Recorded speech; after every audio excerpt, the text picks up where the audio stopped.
hope that you are ready for an excellent interview today. We are talking with Eric Sheninger, who's the principal of New Milford High School in New Jersey.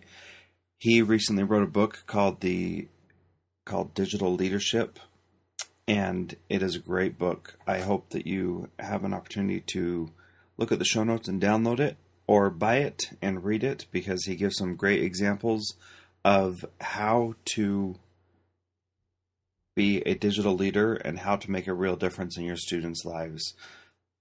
I hope to be able to interview some of the principals that he talks about in his book and go one-on-one with them about the 7 pillars that they represent in his book. In this podcast, Eric is also going to talk about how social media has changed him and pushed his view of the world. He joined Twitter in 2009, and from that time on, he had a change of heart and totally changed. He says his teachers probably thought that he was abducted by aliens, and that's a pretty exciting thing to see someone recognize when they can do better and then work hard to make sure that that happens. I hope you enjoy this interview, and be sure to follow Transformative Principal on Twitter and on Facebook, and please share this with your friends. And if you haven't subscribed, you can subscribe in iTunes or in Stitcher Radio. I'd like to welcome SaneBox as a sponsor of Transformative Principal. SaneBox is a service which allows you to avoid email insanity.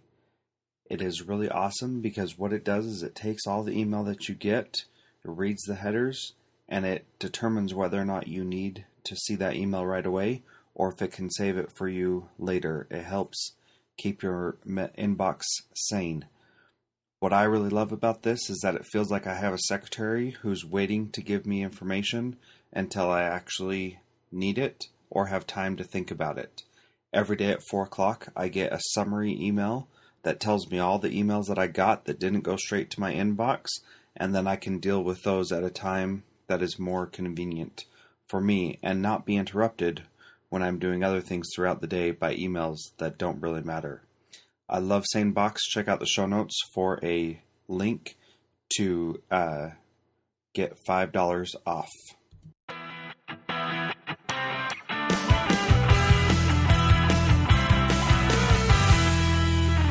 First of all, Eric, why don't you start out telling us a little bit about your school and the book that you just released? Oh, well, my name is Eric Sheninger. I'm the principal at New Milford High School. New Milford is in New Jersey, about 10 minutes west of the George Washington Bridge in Bergen County. New Milford itself is 2 square miles. In that 2 square miles, the high school serves 650 students. We're a blue-collar community and very diverse. Parents speak over 40 different languages. Why am I telling you this? Because if we can do and make all these initiatives that I talk about in my book happen in Milford, it can happen anywhere. My new book, Digital Leadership, Changing Paradigms for Changing Times, really evolved from the work that I've been doing here at New Milford High School and the work that I've done professionally as a result of my personal learning network. And it's really our journey that started here in 2009, where we went from a traditional school that blocked and banned, prohibited student-owned devices, social media, to one that now has ubiquitous access. Students can bring their own devices and freely use social media as an integral part of the teaching and learning process. Digital leadership is a call to action. It's about changing mindset, behaviors, and providing a pathway for any leader to become more effective and efficient in what we do by harnessing and leveraging available technology. So, in digital leadership, I break it down into what I call the 7 pillars of digital leadership, which are the foundational elements that are essential components of any effective leader, whether you're a classroom leader, building level, or district. And it's those pillars that, provide sort of the foundation for me or any leader to do what we do better. And those pillars are communications, public relations, establishing a positive brand presence, professional growth and learning, student engagement, learning and achievement, learning spaces and environments, and opportunity. So, when I look at, this whole journey that we've taken, which we've sort of created on our own here in New Milford High School through collaboration and calculated risk taking, the book basically all it does is put into perspective our journey and how other leaders can replicate, modify, or adapt the steps we've taken to create a, a more relevant and meaningful teaching and learning culture. That's great. So I know that it is mostly about digital leadership, but it is about a lot more of that. In the very beginning of the book, you talk about how you went from a mandate-driven school to a culture of empowerment, support, and embracing. What steps did you take, but that aren't necessarily technology related, to get your mind to change to a culture of empowerment from a mandate-driven school that you started out as?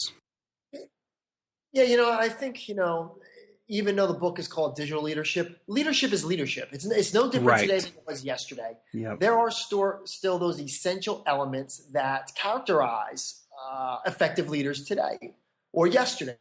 It doesn't really matter. But for us, the catalyst for me to become the type of leader that I am today happened to be social media. It wasn't until I got on Twitter just to be a better communicator that I started to lurk and learn and develop a whole new construct for leadership. And learning through my personal learning network from other practitioners, I quickly discovered that, maybe things I'm doing aren't as effective as I think they are. Maybe there's a better pathway that I could take to get more long-lasting results that actually have an impact on everything in terms of what we're trying to do. So for us, it was, when my journey started, through Twitter, and now obviously I connect with basically any tool there is out there. But what I learned was that establishing a culture that was so controlled and didn't really trust students or teachers wasn't really the way to go. And I think that big aha moment for me was reading Drive by Dan Pink. And Dan's book talked about the, science behind intrinsic motivation. And we basically formed a culture built on autonomy, mastery, and purpose. So once we gave teachers and students more autonomy, we trusted them, we eventually empowered them to forge a better path. And the control was relinquished. And what's happened is embracement. We don't have to, mandate and direct, because we know that builds resentment for an animosity towards a lot of the things that we want to accomplish as leaders. So by, incorporating autonomy, calculated risk taking, removing the fear of failure, and we look at failure as, I just learned what did not work. It's not truly failure. And then getting students to embrace that concept and building upon that. So, it was those simple steps. It was a change in mindset, behaviors that really helped us, for me, to become a better leader. But it was that, that social media catalyst that took the blinders off and put me in a better direction to move our school forward. So what do you think it was about the social media that made it, that took the blinders off? Was it just that you were talking to more people, that you weren't in your own bubble? Was it that you found better people than those who were around you? What do you think was that catalyst that made it change for you?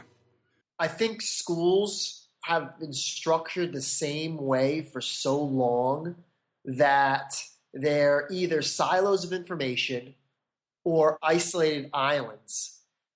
And it's very, our face-to-face connections are so valuable. But what I learned was, again, through the type of collaboration that social media has afforded me, the endless possibilities that were out there, the feedback, the strategies, ideas, resources that really pushed my thinking along a variety of different fronts like it had never been pushed before.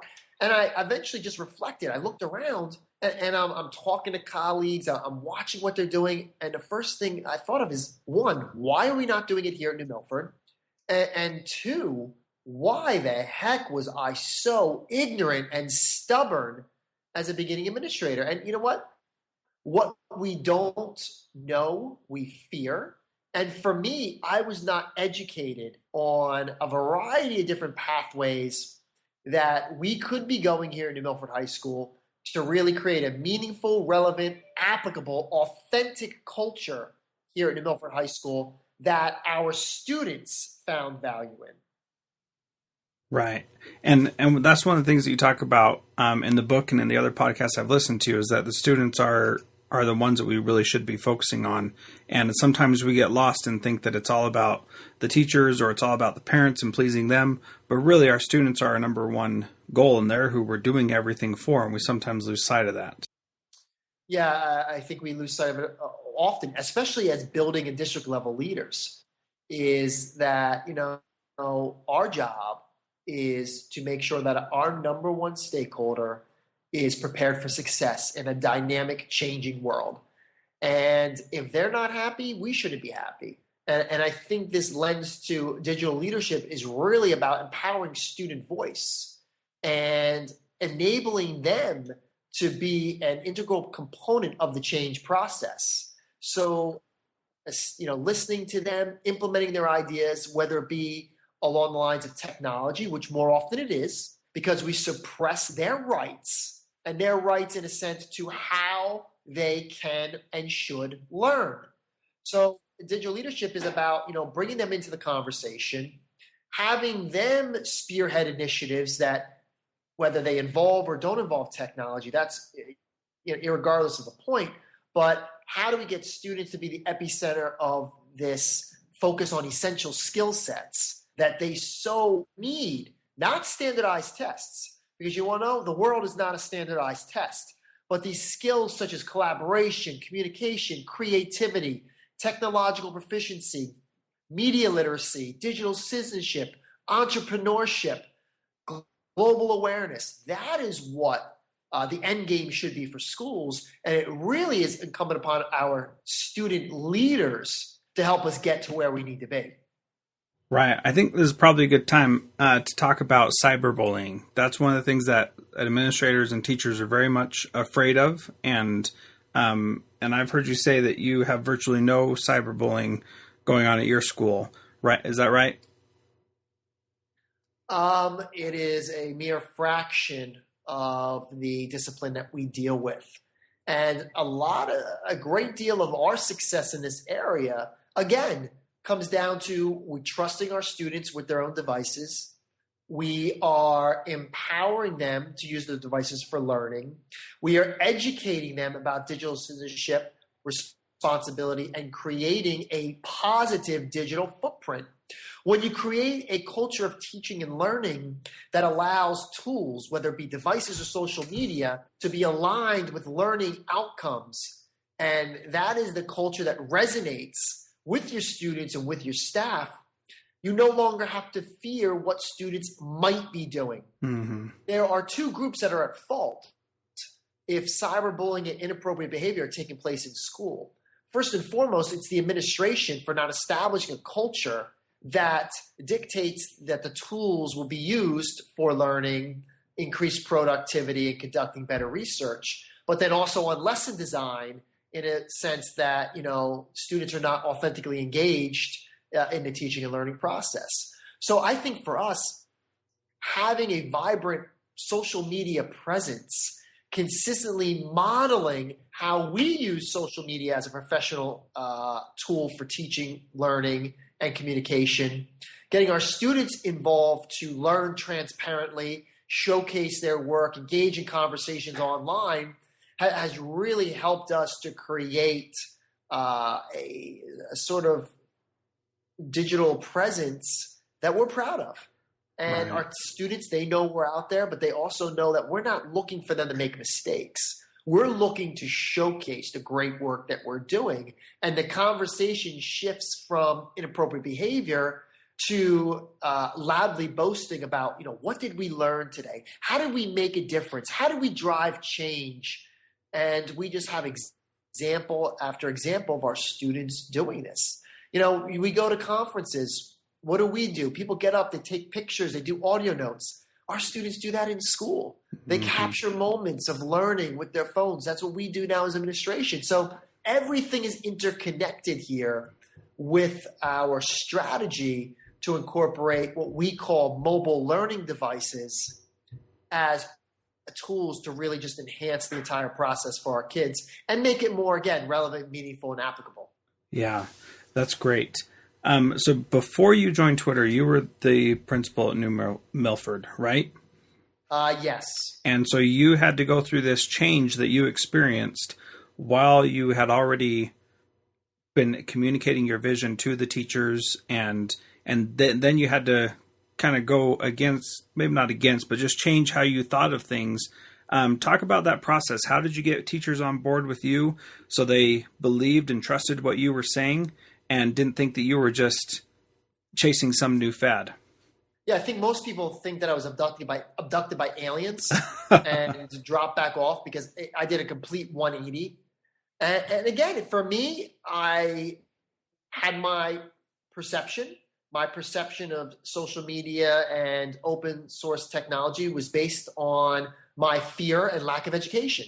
So as I became more educated and I lurked and learned, and sort of my network of connected educators that formed my support structure and guidance in this area, you know, when I started explaining my vision for what I thought our school should be, I think most people thought I was crazy. And I knew that if I just mandated, directed, it was never going to withstand the test of time. And that's why in my book, I talk about the importance of sustainable change, not a fad, not a trend, something that becomes an embedded component of school culture that leads to transformation. So for me, I went to a core group of teachers. I pulled 5 aside in 2009 and said, listen, this is my vision. I want this to be our collective vision. What can I do to support you to help make sure the vision becomes reality? Those 5 teachers got whatever they wanted. They got technology. They got time. They got professional learning opportunities. They got flexibility if they wanted to video conference with different time zones. Mm-hmm. I began to model the expectations that I had for the entire staff. I steal a line from David Britton, who's featured in the book, a superintendent from Michigan. You know, I began to lead out loud by modeling what I wanted my teachers to do, because I'm a firm believer is that we need to be the lead learners. Right. And whether we're learning, we also got to be leading, and we have to take our staff where they need and where we want them to be. And that only happens when, you know, we provide them the unconditional support, but we also prove that we have a stake in the change and transformation process. It's not easy, but I've seen so many technology initiatives fail because the leaders are an empty suit. They just direct, they rule by memo, and it really is that we learn together and we construct new knowledge together, and then we implement the initiatives together. I think that was the key to our success. Now, you know, with that vanguard group of 5, I can now honestly say every single one of my staff members has or is integrating technology effectively, aligned to learning outcomes each and every day or each and every week. And we let people go at their own pace, but the students and teachers have now become the drivers of change. And from their successes, it has fed into this change and transformation process because people have a choice. It's your choice to integrate technology as a learning tool. And what they found is the results have been exceeded their expectations, that instead of just sipping the Kool-Aid, people are downing the Kool-Aid, and I'm having to continually mix more Kool-Aid because everyone feels that through embracement and empowerment, they have become the change that they wish to see in education or at New Milford High School. Yeah, that's amazing. So all these teachers, you must have hired young millennial age, brand new teachers, right? Because you know what they say, people who have taught more than 10 years are afraid of technology and will never implement it. Is that what you experienced at New Milford? I think that statement is totally inaccurate. I agree. And, here at New Milford, we run the gamut. We have brand new teachers and we have veteran teachers. Even some of the veteran teachers, 30 plus years, are leading the charge in their own way. I think it's all about hiring the person with the right mindset, someone that wants to learn, someone that's not afraid to take risks, someone who will adapt, collaborate, model, continuously learn. Those are the things I look for. Age, experience, I could care less. Are you a right fit for the students of New Milford? Will you fit in to this culture that we're continuously revamping, or that it's continuously evolving to provide a better learning experience for our students? The emphasis is placed during the questioning of prospective candidates. We have particular questions to weed out those individuals that are not a right fit for our culture. But I feel that anyone can learn, because I look at myself. Yes, I was a younger administrator, but I was stubborn and as ignorant as they came. And I changed. I changed because I became educated, and it's my job to not only hire the best teachers, but educate them on how they can become even better. And if it's using technology, that's my role. If it's in another aspect, it's my role as well. Yeah, that's great. So I'm at elementary school right now, and our teachers have very scripted programs to teach language arts and math. I'm not sure what it's like at the high school level. I taught middle school before, and now I'm in elementary, but you say that you allow teachers to take control of their classrooms and students to take control of their learning. Do you have any conflicts, and how do you balance out what the district or state is saying needs to happen, and how you let your teachers have autonomy and the freedom they need to do to implement the things you want them to implement? Well, I'm probably stating the obvious, but the federal and state government really don't have a clue as to what's best for kids, because they rarely come down to the trenches and ask, or let alone see, what we are doing for kids. I'm very fortunate to be in a district that has granted me levels of autonomy that I will never take for granted. And we are a Common Core state. We are a park governing state. So we have to, play ball with, different federal and state mandates. We don't have a choice. We do have a choice to provide a learning experience that our students find value in, that they want to be a part of, that they will apply and be authentically engaged. So we do our best to deal with the burden that is placed upon us, especially with all the testing coming down the pipe and all these other initiatives where there is no bona fide research base to prove that it impacts student learning and achievement. So we do what we got to do. But my job is to make sure my students are prepared to be successful in a digital connected world, that they have these skill sets to be prepared to be employed for jobs that don't even exist yet.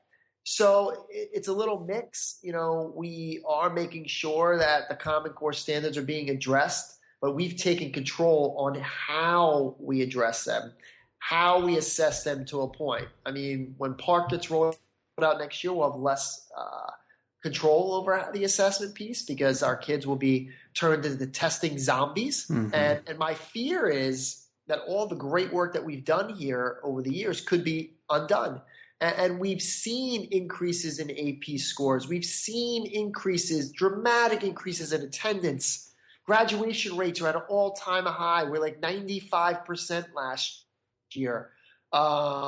acceptances and follow through at 4-year institutions are up. All of that we feel is because we make learning fun, and kids see the value of what they're getting. Yeah, absolutely. I think that's the right approach to take. So I have 2 final questions that I ask on each interview. The first one is, what advice would you give someone today to help them become a transformative principal like you? I think the best advice I can give is to get on social media, not because you want to be a technology leader, but because you want to be a better leader, and tap into what's a growing pool of practitioners that are leading by example, that are sharing their challenges, their moments of adversity, and their successes. You don't need to reinvent the wheel. Everything that we want to do in education leadership has been done. So let's go find those success stories. And our challenge is, how do we translate another school or leader's success into success in our school? So how do we adapt? How do we tweak these initiatives? So the best advice is to break away from the silos of information and these isolated islands that we have grown so accustomed to, and that, look ourselves in the mirror and say, you know what, the status quo does not work anymore. How can we move our schools forward? The best way to save time is to learn from those practitioners that are doing it each and every day. That's why I'm so proud of my book, because every chapter opens up with a transformative leader. It's their vignette. It's their story of how they have initiated sustainable change, and they are making a difference in a variety of districts across this country. And how did I get access to them? Through social media. Mm-hmm. Now people have access through the book. But you want to know something? You can go online any day, anytime, from anywhere for free, and learn more about transformational leadership. Yeah. Well, and we are a perfect example of that. My goal with this podcast is also to highlight those people across the country who are doing amazing things and who are making a huge difference and impact in their schools. And the same way that I'm getting access to them, the same way I got access to you, was by following and interacting with them on social media, and people are generous with their time and with what they're doing, and we as educators naturally want to help other people, and it shows. And I totally agree with that advice. I think it's great. Well, the one thing I'll say is, and just piggybacking off your point, we are all in the same business. Right. We are in the business of helping kids. So if we do not want to make the time to help one another, then our views, our mission, our values are out of line. And we're not really here for the kids. We're here for ourselves. Yeah. And that is not a recipe for successful school change or transformation. Absolutely. So my last question is a personal question. What is something that you have up in your office that motivates or inspires you? I know you're not in your office right now, so you may need to think about it, but maybe you got something already. Pictures of students where they were doing great work or part of a meaningful learning experience. I also have some plaques that students made for me that were so extremely touching, because again, what it all comes down to is I do what I do for my students here at New Milford High School.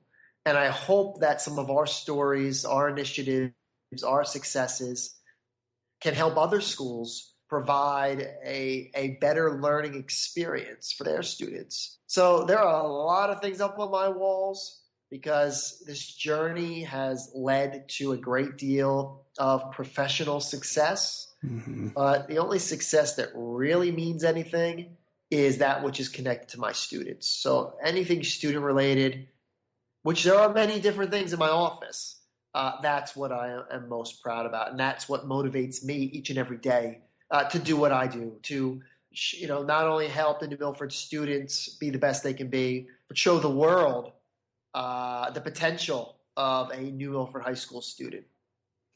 That's awesome. Thank you so much. I really appreciate your time today. Is there anything you'd like to add before we sign off? Only thing I'll add is, my book, Digital Leadership, Changing Paradigms for Changing Times, is available through Corwin Press. It's also available digitally for an ebook version for both iPad and every other device. And you can get the Kindle version on Amazon. And again, I did not have any ambition to write a book. Corwin was kind enough to approach me and would not take no for an answer when I said no once about writing a book on my work. And it gives a practitioner's perspective on how we all can change our professional practice to do what we do better. Can it be on a digital aspect? Sure, but it doesn't have to be. It's all about looking at the things that we do each and every day and figuring out, is there a better way? And if so, not being afraid to take some risks to improve, the learning culture for our kids. Yeah, absolutely. I'll also provide links to the book in the show notes so that people can download it. And again, Eric, thank you so much for your time. You are awesome, and I really appreciate you taking the time for me today. Thank you very much for being patient and scheduling this with me at No. an accommodating time.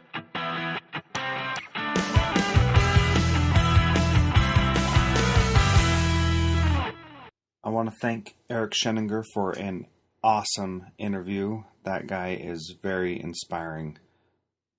Please make sure that you subscribe to this show on Stitcher Radio or in iTunes. Please tell your friends about it, and you can find us on the web at TRNFRM Principal or at facebook.com/Transformative Principal. I'd also like to thank SaneBox for helping me avoid inbox insanity, and I hope you can do the same too. See the show notes for a link to get $5 credit.